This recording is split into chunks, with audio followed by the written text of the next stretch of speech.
l'importance de toutes les activités RH sont d'une grande importance, mais l'activité RH qu'on va voir aujourd'hui, elle est également une activité qui a une importance primordiale. Donc, elle nous permet aujourd'hui de préparer l'évolution de carrière des collaborateurs. Elle nous permet également de les motiver, les fidéliser et les retenir en entreprise. Donc, le plan de travail aujourd'hui, donc on va voir ensemble les axes suivants.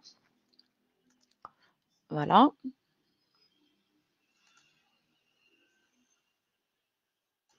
Donc, les axes qu'on va voir sont les suivants. Donc, on va voir ensemble, on va commencer par de petites définitions qui sont primordiales pour pouvoir introduire le, le, le séminaire. Puis, par la suite, on va passer aux objectifs de l'évaluation de performance. De quoi s'agit-il?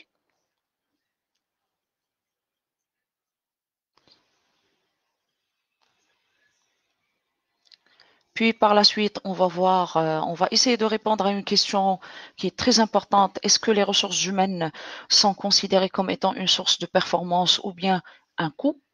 D'accord? Quels sont les outils dans le point suivant? Quels sont les outils d'évaluation qui cherchent la finalité en fait d'évaluer la performance des collaborateurs? On va voir le point d'évaluation de performance et l'efficacité des collaborateurs. Puis par la suite, comment créer un bon climat lors d'une rencontre d'évaluation au niveau d'un entretien. Et bien sûr, on va voir quelles sont les sources qui sont utilisées dans l'évaluation. Donc, sans tarder, on va commencer par une petite définition. Qu'est-ce que ça veut dire l'évaluation de performance? Donc, l'évaluation de performance, c'est un processus. Et bien sûr, quand on dit processus, ça veut dire qu'il y a plusieurs étapes qui sont respectées. D'accord? Les étapes qui sont respectées sont les suivantes. Il y a un souci quelque part. Il est bien.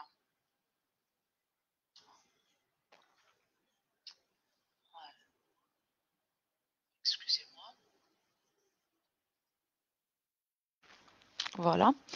Donc, processus structuré destiné à étudier et discuter de l'exécution des tâches qui sont confiées à un employé à réaliser les tâches. Donc, ça veut dire quoi?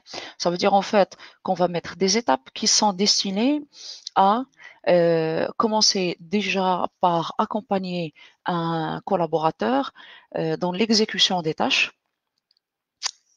Puis par la suite, c'est-à-dire les exécuter, c'est comment faire déjà le travail, qu'est-ce qui est attendu de ce collaborateur, comment il peut réaliser les objectifs, quels sont d'abord les objectifs et comment il peut les atteindre lui-même en se référant à ça. Donc, quand on va discuter des objectifs qui sont assignés à chaque collaborateur, on limite également les responsabilités qui sont liées à ce collaborateur. Bonjour Adil. Donc, puisque c'est un processus, ce qu'il faut savoir, c'est que l'évaluation de performance, elle a des objectifs. Donc, s'il vous plaît, retenez que quand on parle d'évaluation de performance, on parle en fait d'un processus pilier au niveau de l'entreprise. Donc, il dépend de la culture d'entreprise, de son mindset. Ça veut dire quoi? Ça veut dire que l'entreprise qui croit en l'évaluation de performance, en l'évaluation de performance, elle va avoir une culture euh, qui va favoriser en fait l'évaluation comme étant une démarche. Et cette démarche, elle favorise la méritocratie au niveau de l'entreprise, c'est-à-dire un système de mérite. D'accord? Sinon, normalement, ce qui se passe dans une bonne partie d'entreprises, des entreprises, que ce soit au Maroc ou à l'international, c'est qu'on va mettre un processus d'évaluation de performance rien que pour planter le décor. C'est pour dire qu'on fait de l'évaluation. Mais réellement, est-ce que cette évaluation elle est prise en considération dans les prises de décision? C'est une question qui nécessite un grand débat. Est-ce que c'est sur la base d'évaluation de performance euh, qu'on va proposer des évolutions de carrière et des plans de carrière aux collaborateurs? C'est une question également qui nécessite un débat. Donc, en fait, l'évaluation de performance, c'est une étape primordiale, euh, mais il faut la prendre au sérieux. Ça veut dire que l'entreprise, elle ne la met en place que si elle veut réellement la rendre opérationnelle et elle va travailler là-dessus. D'accord? Et elle va l'utiliser pour promettre en fait des évolutions de carrière, pour également accompagner des collaborateurs, parce que vous aurez des collaborateurs qui seront en manque en fait de performance et vous devez les accompagner par la formation, par autre chose. Donc, on va voir les éléments. Donc, les objectifs d'évaluation de performance. Donc, vous avez l'évaluation de performance. Déjà, c'est un processus, comme on a dit tout à l'heure. Il permet de faire quoi?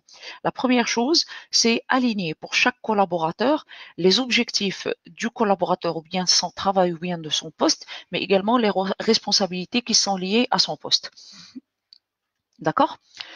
Et bien sûr, ce qu'il faut savoir, c'est que pour chaque collaborateur, vous avez des objectifs qui sont mis en commun entre le collaborateur lui-même, mais également avec sa hiérarchie, en prenant en considération les objectifs organisationnels, les objectifs d'entreprise. Deuxième objectif, c'est aligner les attitudes et la performance du personnel avec les valeurs d'organisation. Ça va de soi. C'est quand vous avez une organisation, elle a ses propres valeurs.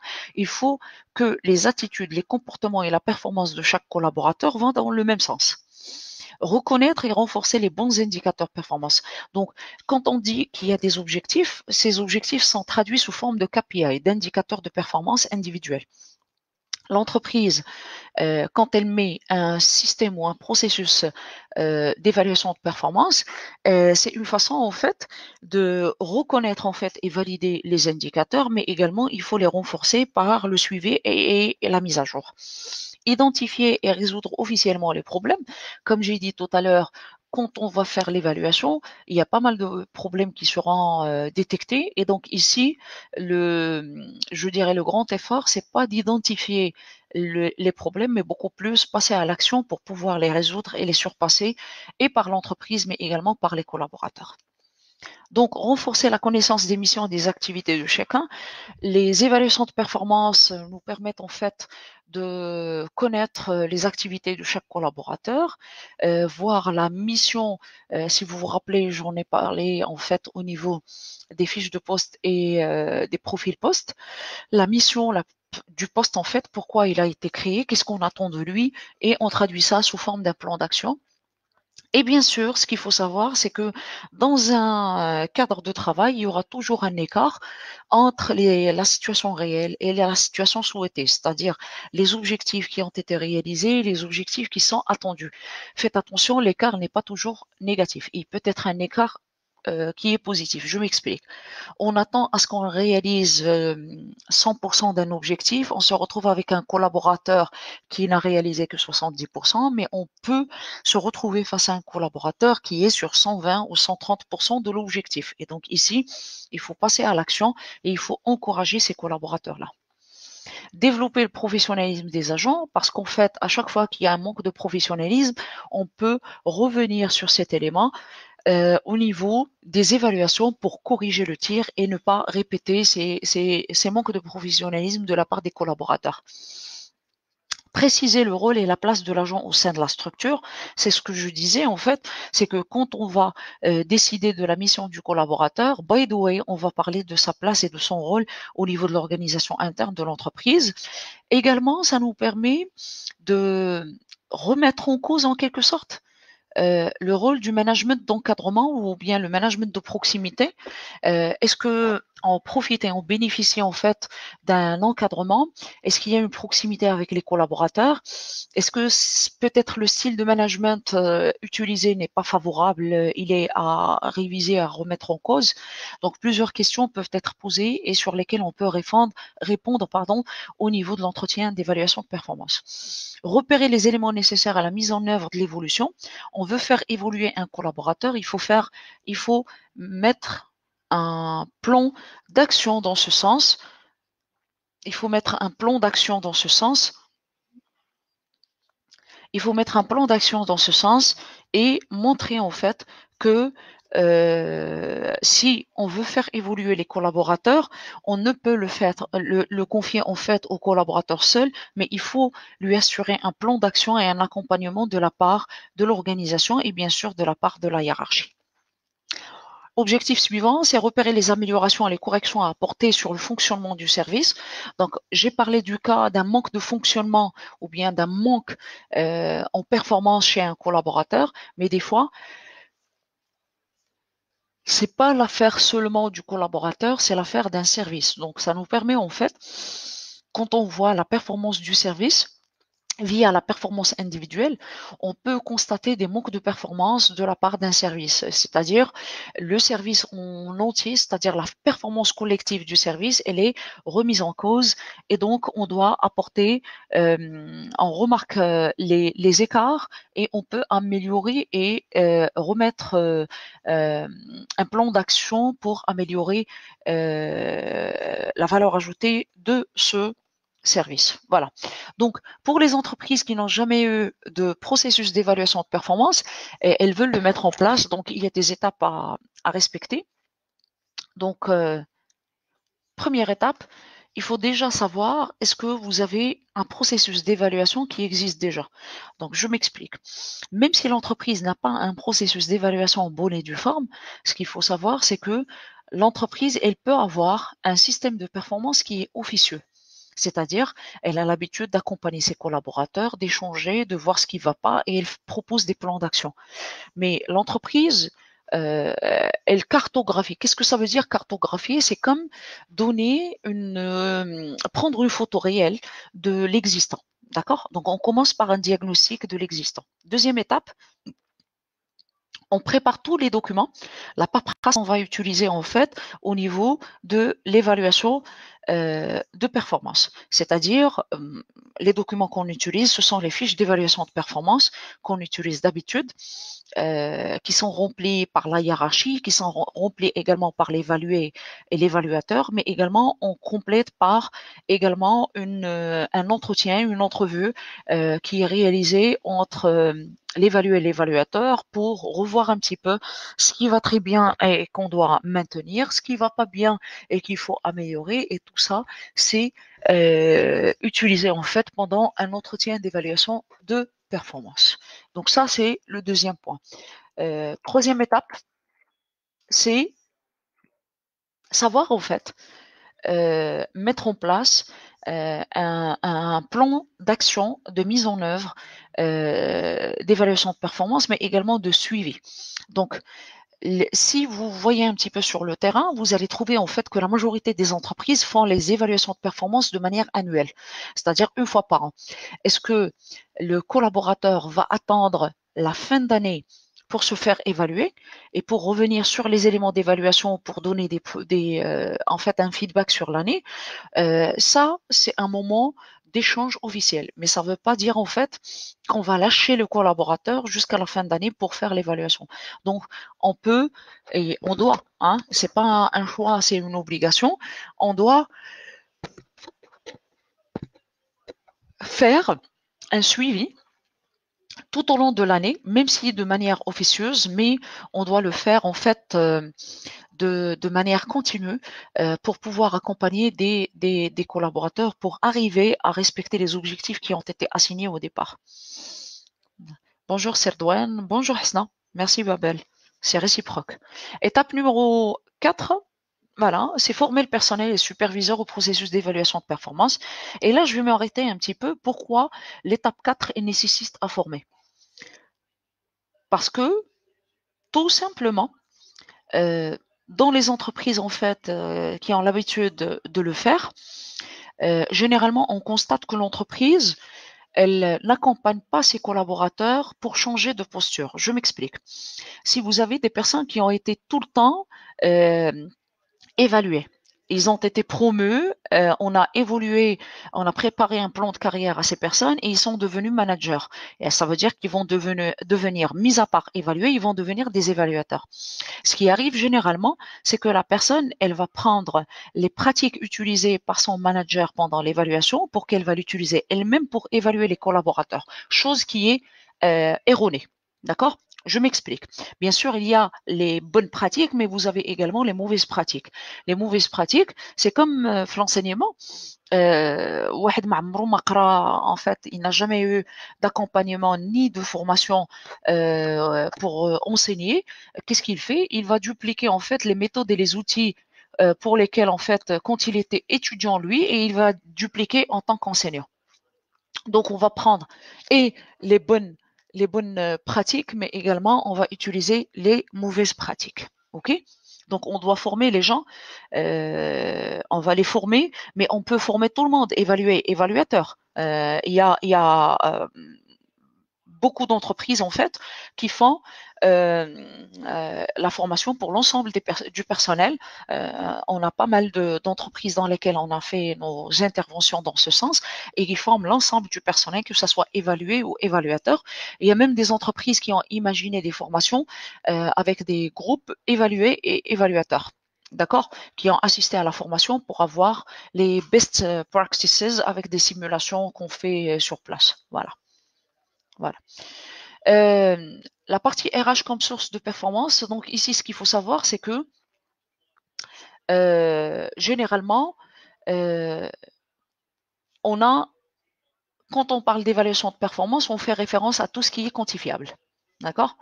Alors que normalement, avec l'être humain, il n'y a pas que le quantifiable, il n'y a pas que le quantitatif, il y a également le qualitatif qui rentre en jeu.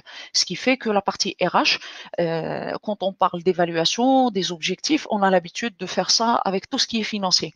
Mais par contre, ici, lorsqu'il s'agit du capital humain, c'est tout ce qui est en fait qualitatif à côté. Donc, il faut le prendre en considération. OK? Donc, le point suivant, c'est pour évaluer, en fait, il faut se poser la question, c'est comment je vais évaluer et qu'est-ce que je dois évaluer. C'est une longue question, en fait, sur lesquelles il y a des éléments de réponse, mais en fait, il y a dans la réalité des outils qui sont mis en place, en fait, au niveau de l'entreprise. Ici, j'ouvre une petite parenthèse. Quoi évaluer? Donc, on a parlé des objectifs qui sont quantifiables, mais également, il faut penser à mettre en place des KPI qui vous permettront, en fait, qui vont vous permettre d'évaluer tout ce qui est qualitatif chez l'être humain. Qualitatif, c'est-à-dire, je parle de son assiduité que je peux convertir en absence, en présence. Je peux parler du qualitatif également en le traduisant par le nombre, par exemple, des erreurs commises ou bien la non-qualité qui est commise dans la production ou bien la productivité du collaborateur.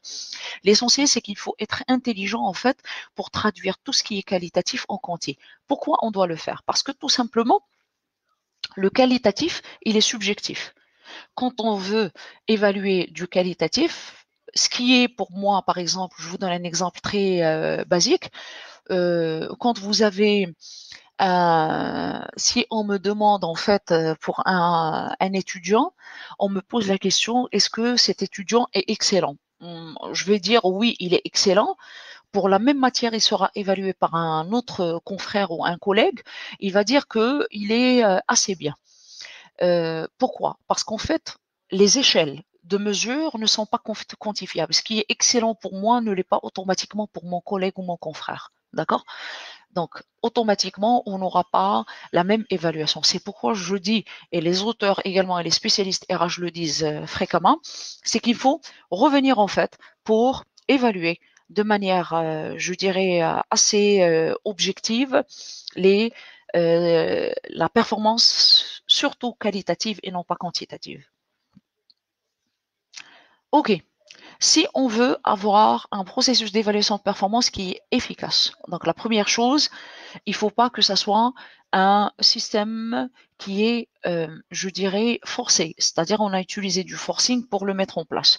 Donc ici, on a besoin du participatif. Donc le participatif, donc ça veut dire qu'il faut écouter les collaborateurs, les superviseurs, les managers, le salarié qui va être évalué peuvent donner des suggestions et également donner des retours d'informations aux collègues, mais également aux supérieurs hiérarchiques, aux responsables également. Il faut les écouter et il n'y a pas mieux qu'une personne qui est sur le terrain pour, euh, pour donner un feedback, d'accord, dans ce sens. Donner un feedback dans le sens où tout ce qui ne va pas, surtout quand on vient de lancer le processus, Merci, c'est Mohamed. Les LRTEC.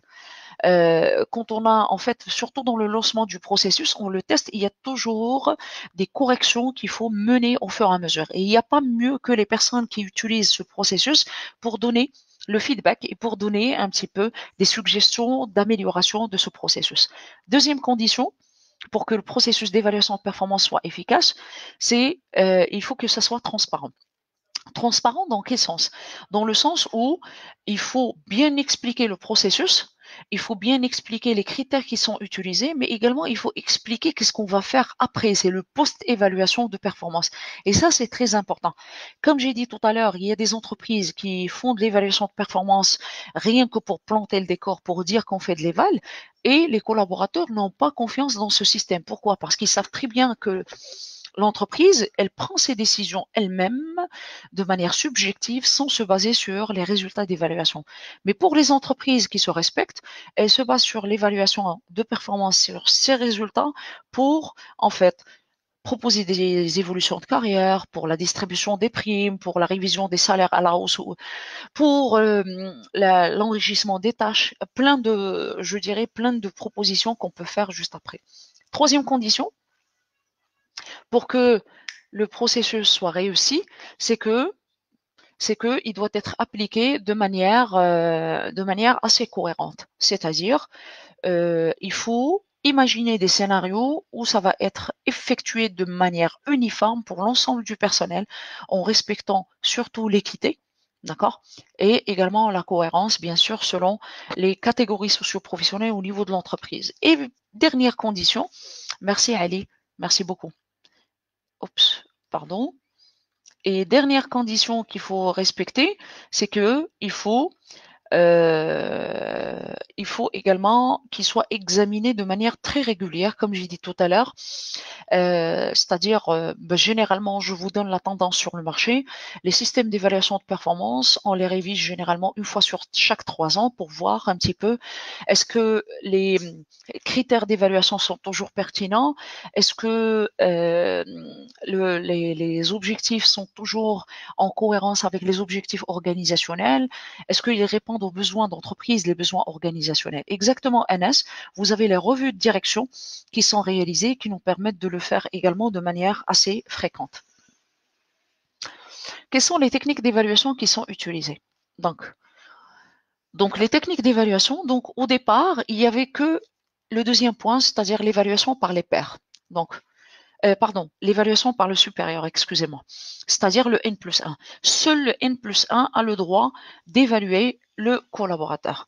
Le constat a fait que, généralement, quand le feeling ou bien quand la relation entre moi et mon supérieur hiérarchique se passe très bien, le résultat il est positif, mais quand vous avez, on va dire, des petites frictions entre moi et mon supérieur hiérarchique, généralement, l'évaluation ne se passe pas bien. J'ouvre une petite parenthèse, je généralise pas, ça c'est généralement le constat sur le terrain. Donc pour avoir plus d'objectivité dans ce sens, il y a plusieurs propositions qui ont été effectuées et donc on a intégré plusieurs mesures.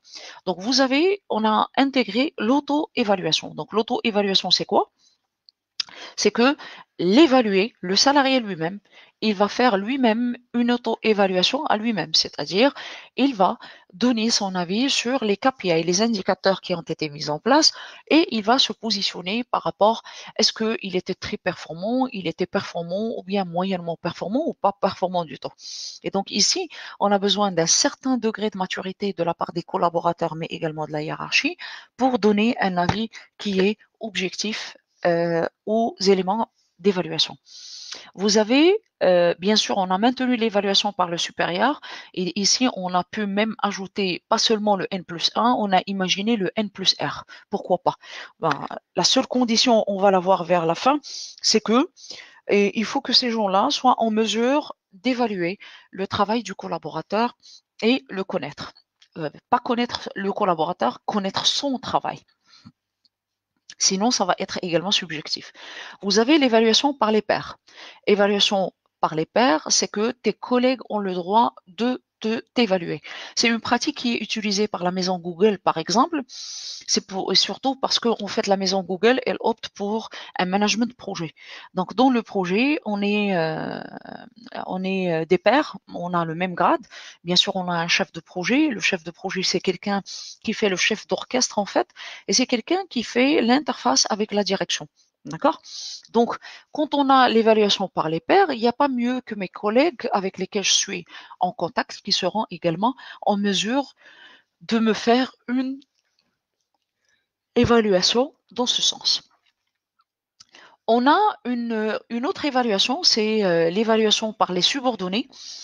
Et généralement, au niveau de l'entreprise, il n'y a pas mieux que mes subordonnés également, avec lesquels je traite. Hein.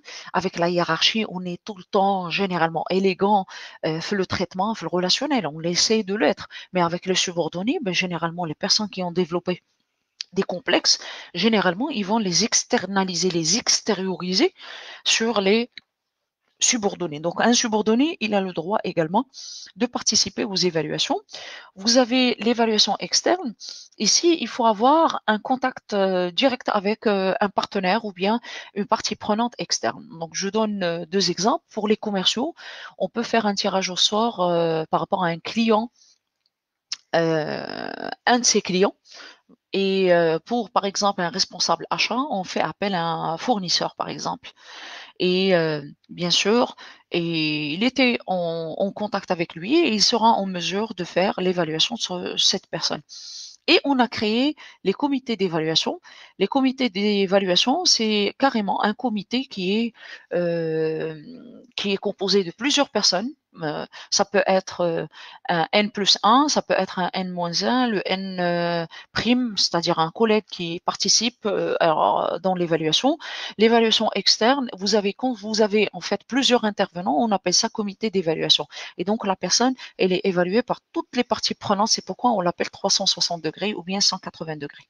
Voilà. Ok. Donc, vous avez l'entretien d'évaluation, comme j'ai dit tout à l'heure, qui est annuel, qui est programmé pour évaluer, en fait, pour échanger avec notre collaborateur et qui nous permet, en fait, de revenir sur les éléments. Ok, donc je vois quelques questions. Je reviendrai sur ça, c'est NS vers la fin de la séance, pour le faire, pour répondre au fait à ces questions.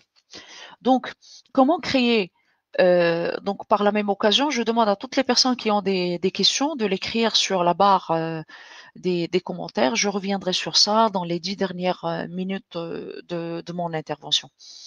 Donc, comment créer un bon climat lors d'une rencontre d'évaluation? Donc, ici, on parle de l'entretien. D'accord? Donc, je parle nécessairement de l'entretien. L'entretien, en fait, comme c'est un moment d'échange, euh, je dirais que il y a des personnes qui l'ont mal vécu, qui le vivent toujours très mal, parce qu'en fait, on sent que c'est un moment de vengeance de la part du manager. C'est un moment, en fait, je dirais, où la personne elle sera pas reconnue en sa vraie valeur. On va essayer de la rabaisser pendant l'entretien et on connaît pas mal de personnes en fait qui ont quitté même des entreprises à cause de ça, des mauvaises pratiques en fait qui sont utilisées par quelques entreprises ou bien par quelques managers. Excusez-moi, pas par quelques entreprises, c'est beaucoup plus quelques managers. Et ça, c'est en liaison directe. Euh, Soit la personne, il y a plusieurs raisons. Donc, je vais citer quelques-unes. Le manque de professionnalisme de la personne, du manager, d'accord, qui essaie un petit peu de se venger sur tout ce qui a été fait par le collaborateur pendant toute l'année, et elle va essayer de se venger le moment d'entretien. Deuxième chose, ou bien la personne n'a pas été formée pour mener à bien un entretien d'évaluation de performance. D'accord? C'est-à-dire, c'est le cas dont on a parlé tout à l'heure, c'est que la personne, elle était tout le temps évaluée et elle a gradué les échelles pour devenir en fait devenir par la suite un évaluateur. Donc, il n'a pas été formé, il n'a pas été accompagné pour connaître les best practices qui peuvent être utilisées pendant un entretien d'évaluation de performance pour le réussir. Donc, Pendant un entretien d'évaluation de performance, on va revenir sur des éléments. Donc, le premier élément sur lequel on va discuter, c'est les réalisations. Donc, les réalisations, euh, qu'est-ce qui a bien marché? Donc, on va supposer que la personne, elle a pu réaliser les 90% des objectifs. C'est une très bonne chose, c'est une très bonne performance. Donc, ici, le manager doit être en mesure d'encourager le collaborateur pour lui présenter les belles réalisations et surtout prendre le temps pour en parler. D'accord? Et puis, vous avez à nouveau les 10% qui n'ont pas été réalisés. Donc, les 10%, c'est une réalité. Ça fait, c'est bon. C'est une petite problématique qu'on a rencontrée. Donc, il ne faut pas faire sentir aux collaborateurs que c'est la fin du monde.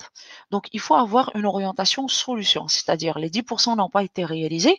Maintenant, qu'est-ce qu'on peut faire pour se rattraper pour l'année prochaine? C'est-à-dire, pour l'année qui va venir. Comment on peut se racheter. Et on doit mettre des plans d'action pour résoudre les problématiques. Comme on a dit, les écarts qu'on a constatés, il faut mettre un plan d'action pour accompagner les collaborateurs dans ce sens. Troisième chose sur laquelle on peut parler également, c'est par rapport, bien sûr, ça dépend de pouvoir qui est accordé au manager. Est-ce qu'il a le droit de parler de ça ou pas? C'est les révisions des salaires, c'est également la répartition des primes. Mais pour la majorité, je parle en fait, et j'en suis responsable personnellement, la majorité des entreprises marocaines n'autorisent pas à l'ensemble des managers de parler de ça. Donc, on va discuter en fait, mais il n'y a aucun pouvoir de décision. Donc, on va remonter l'information à la direction générale, à la direction ressources humaines, et puis la répartition des primes sera faite et les révisions de salaire vont être faites. Mais l'essentiel, c'est que pour les personnes qui ont eu de belles performances, on peut remonter le souhait de révision de salaire à la hausse. On peut également demander une promotion également aux collaborateurs et on peut demander un quota de prix. Sauf le seul cas qui peut se présenter, c'est quand les entreprises l'entreprise elle-même, elle va proposer en fait à chaque direction ou à chaque département la, en fait son budget prime ou bien son enveloppe de prime qu'elle peut la répartir en fait elle-même, s'en charger elle-même au niveau de sa direction ou bien son département. Voilà. Euh, on peut revenir également sur les objectifs. Soit on va reconduire les mêmes objectifs de cette année pour l'année prochaine, mais également on a le droit de réviser soit à la hausse, soit à la baisse les objectifs de l'année prochaine. La hausse ou la baisse, ça dépend de la conjoncture. D'accord? Donc l'entreprise, bien sûr, elle veut toujours augmenter les objectifs vers la hausse, mais également tout dépend des moyens qui ont été attribués aux collaborateurs. Est-ce qu'on lui a donné les moyens pour pouvoir réaliser ces objectifs ou pas? Donc, pour réussir en fait cette rencontre, c'est-à-dire l'entretien d'évaluation de performance, donc il y a quelques conseils en fait. Première chose, il faut prendre le temps pour mettre l'accent sur les aspects de l'entreprise. C'est très important. D'accord? Donc c'est très important parce que ça réconforte le collaborateur et ça lui donne en fait cette envie d'échanger encore plus. Si par contre le manager il s'est focalisé sur les points qui sont négatifs, sachez que il y a plusieurs, je dirais, constats sur le terrain. On connaît pas mal de collaborateurs qui déposent des certificats maladie pour ne pas faire l'évaluation. Ils essayent en fait de fuir ces moments ou bien carrément ils refusent en bonne et due forme de participer à des évaluations de performance. Là, c'est surtout pour les entreprises qui ne prennent pas au sérieux les évaluations de performance comme étant une source de prise de décision éventuelle. Deuxième point, c'est souligner que l'évaluation ne vise pas la discipline, mais plutôt l'amélioration du rendement. Exactement. Donc ici, si on a un problème de discipline, le problème de discipline, on ne va pas attendre l'évaluation de performance annuelle pour le résoudre ou bien pour en parler. Mais généralement, les problèmes de discipline, on peut les corriger au fur et à mesure. C'est-à-dire pendant l'année, on peut les corriger au fur et à mesure par les mesures disciplinaires qu'on peut mettre en place. Donc ici, on est là. Donc l'entretien d'évaluation, on est là beaucoup plus pour améliorer la productivité des collaborateurs et améliorer en fait leur performance. Troisième élément, c'est formuler les critiques précises et spécifiques et fournir des exemples. Donc ici, si j'ai quelque chose à reprocher, en fait, il faut reprocher sur la base des éléments qui sont factuels, des éléments qui sont précis, qui sont spécifiques et non pas donner des remarques ou bien des critiques qui sont générales. Qu'est-ce que ça veut dire? Sur quel point de vue? Sur quel axe? On ne sait pas. Donc ici, il faut être vraiment très précis et également alimenté par des arguments. Il faut argumenter. Qu'est-ce qui vous fait dire ça? Est-ce que mes objectifs ont diminué? Est-ce que les objectifs qui ont diminué, est-ce qu'ils dépendent de moi ou bien c'est la conjoncture ou autre chose? Et bien sûr, donner des exemples pour argumenter. Se concentrer, j'ai critiqué, oui, mais il faut passer à l'action, donner un plan d'action. Donc, se concentrer sur euh, les actions qu'on peut mettre en place, mais également voir ce que l'employé a pu réaliser en termes d'évolution sur sa personnalité, sur également les résultats qu'il a pu mettre en place.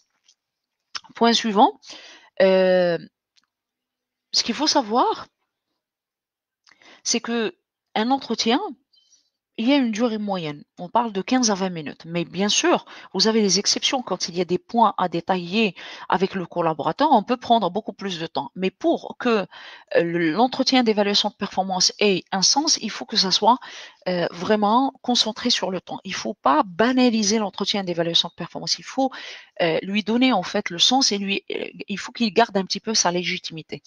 Et donc ici, la meilleure chose, c'est développer le sens d'écoute.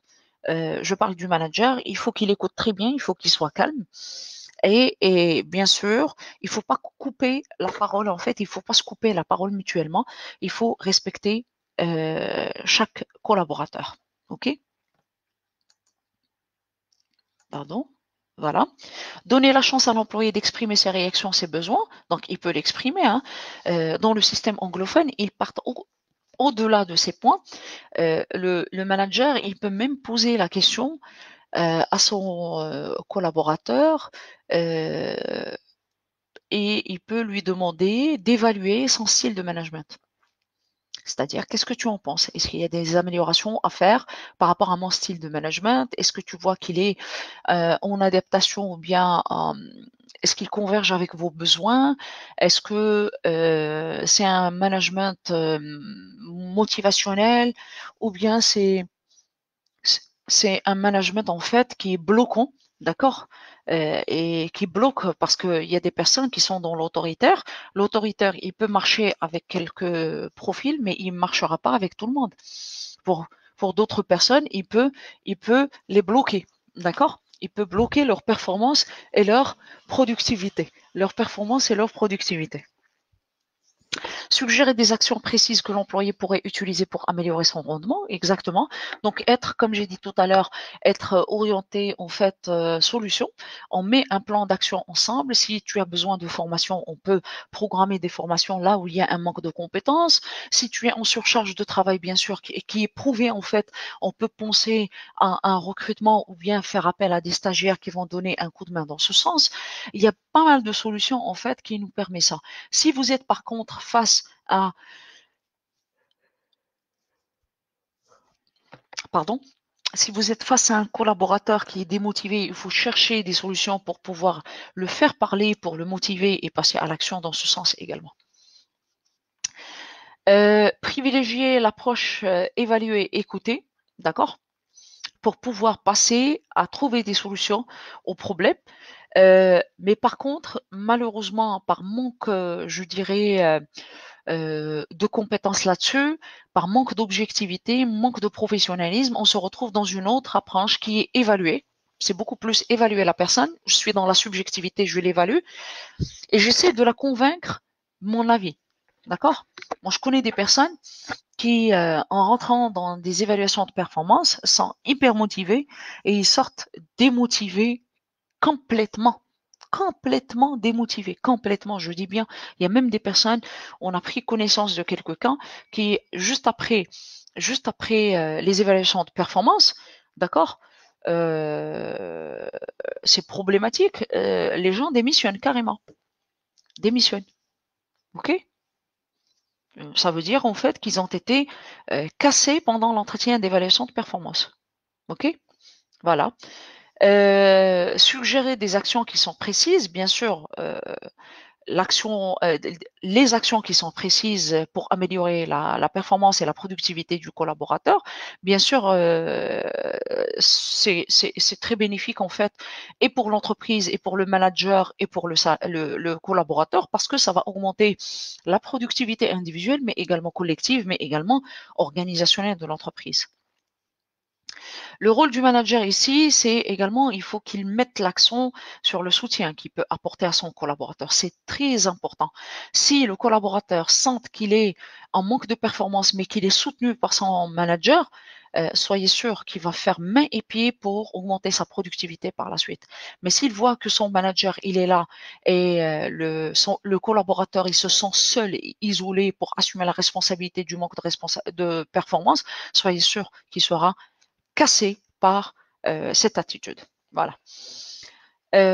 Éviter les surprises. Éviter les surprises dans le sens où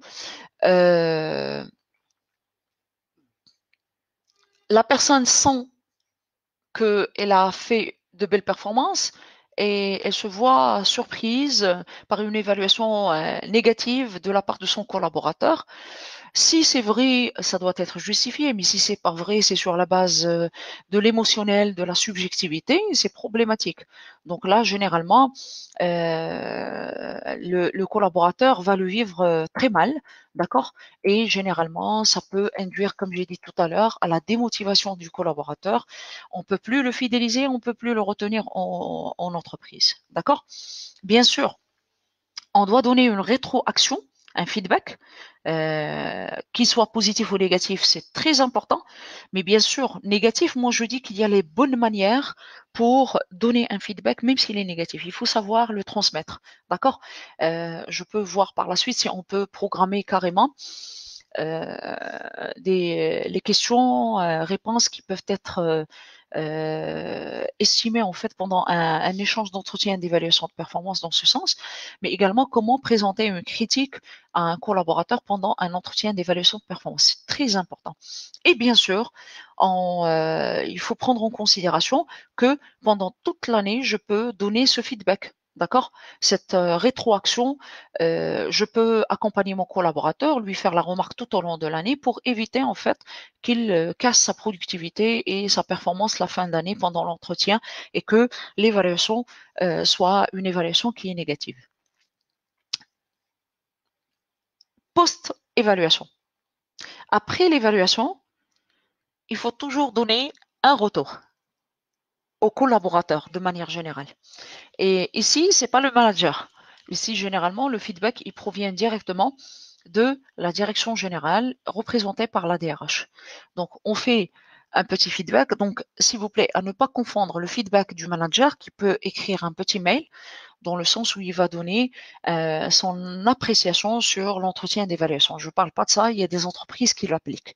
Je parle en fait du feedback dans le sens où quelles sont les décisions qui ont été prises après l'entretien d'évaluation de performance. Donc ici, quelles sont les formations qui peuvent être programmées? On va revenir à ça. Et donc la direction, elle peut montrer déjà les besoins en termes de formation, mais bien sûr, elle a la contrainte budgétaire par rapport à la formation sur laquelle elle doit revenir pour valider quelques actions. D'accord? Et également en termes d'évolution de carrière, en termes de révision des salaires, en termes également de distribution des primes, tout ce qui va avec. Voilà.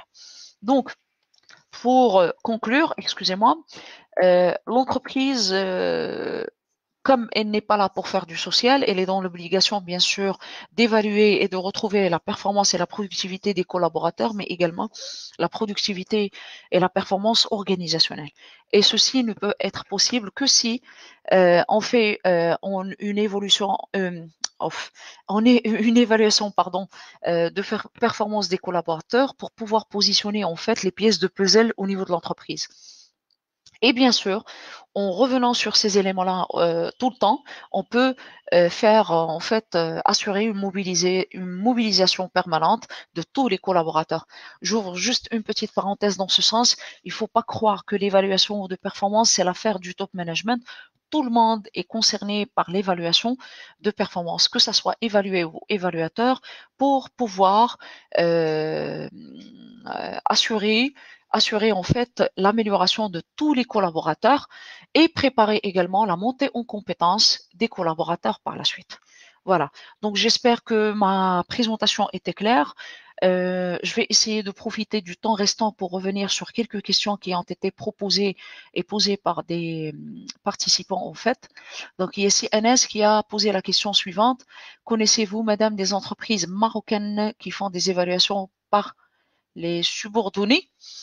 Euh, des entreprises marocaines pures et dures, non, avec quelques exceptions.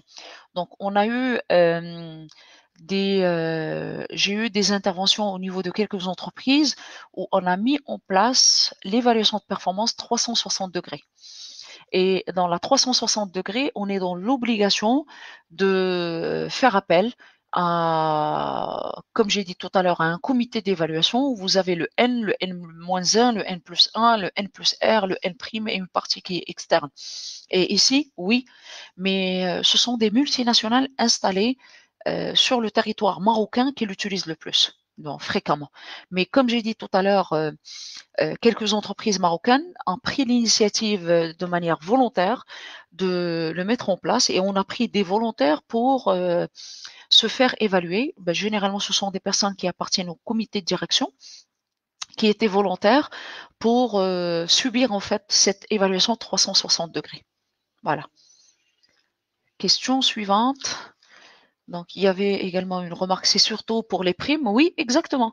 Donc, il y a même, en fait, ce qu'il faut savoir, c'est que si vous voulez un système d'évaluation de performance en bonne et due forme, ici, il faut revenir, en fait, l'entreprise, elle doit passer tous les entretiens d'évaluation de performance, par la suite, elle peut revenir pour décider de la répartition de la richesse. Parce qu'en fait, chacun doit avoir sa quote-part en termes de réalisation de performance individuelle par rapport à la distribution de la richesse qui est la prime. Un feedback positif ou négatif est un cadeau qui se refuse pas. Oui, exactement. Oui, exactement. Il se refuse pas parce que dans tous les cas, il est bénéfique. Bénéfique et surtout lorsqu'il s'agit, c'est un feedback en fait qui est sous forme de critique constructive. On n'est pas en train de critiquer rien que pour critiquer. Ici, non. On le fait en fait pour construire et pour avancer ensemble. Hasna, j'ai des collaborateurs qui se sentent bien dans le poste et ne démontrent pas le besoin d'évoluer et par conséquent ne font pas beaucoup d'efforts pour monter en compétences et préfèrent rester dans cette zone de confort à un certain moment pour un poste supérieur qui se libère. On est obligé de chercher la relève ailleurs.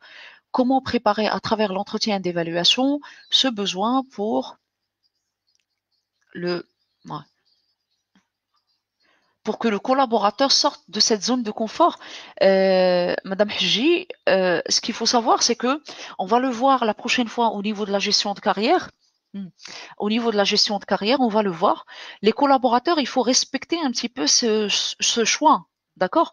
Le choix, le choix, ça reste en fait, c'est à respecter chez le collaborateur. C'est-à-dire que la personne, il faut choisir, il faut respecter son choix. Elle ne veut pas en fait évoluer, peut-être temporairement. Elle n'est pas prête en fait pour changer de poste, même si on l'a préparée en termes de montée en compétences. Donc ici, il faut être clair au niveau de l'entretien, Madame Hiji.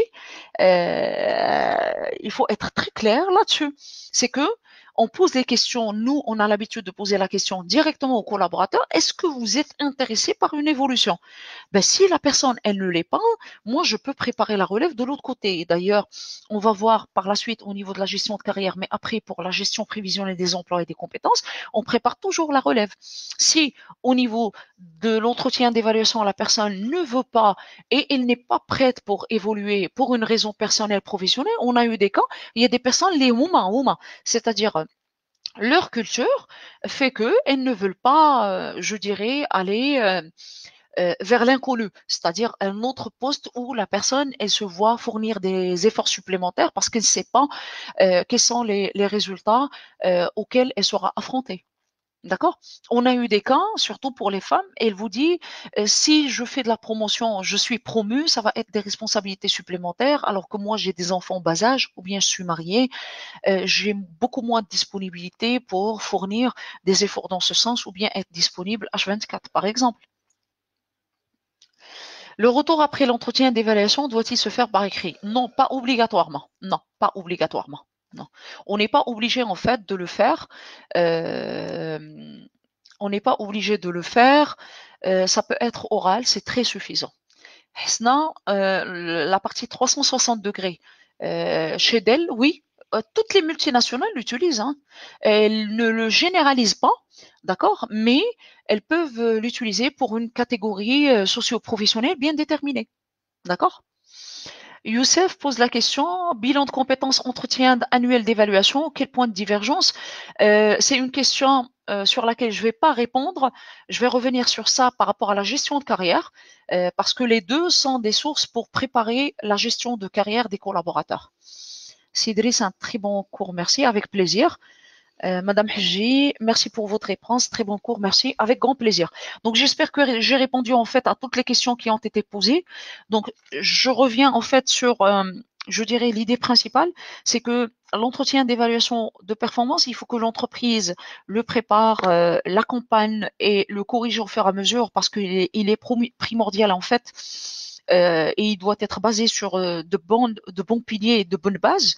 L'entreprise, elle doit le faire également dans le sens où elle doit l'utiliser pour prendre des décisions ultérieures, y compris la gestion de relève, la gestion de carrière, tout ce qui va avec. Mais il ne doit pas être un outil seulement pour dire qu'on a de l'évaluation et qu'on prépare l'évaluation de performance, ni plus ni moins. Voilà. Donc sur ce, je vous dis merci beaucoup pour votre attention. Merci pour les questions. Merci pour les réactions. Merci Knza. Merci Youssef.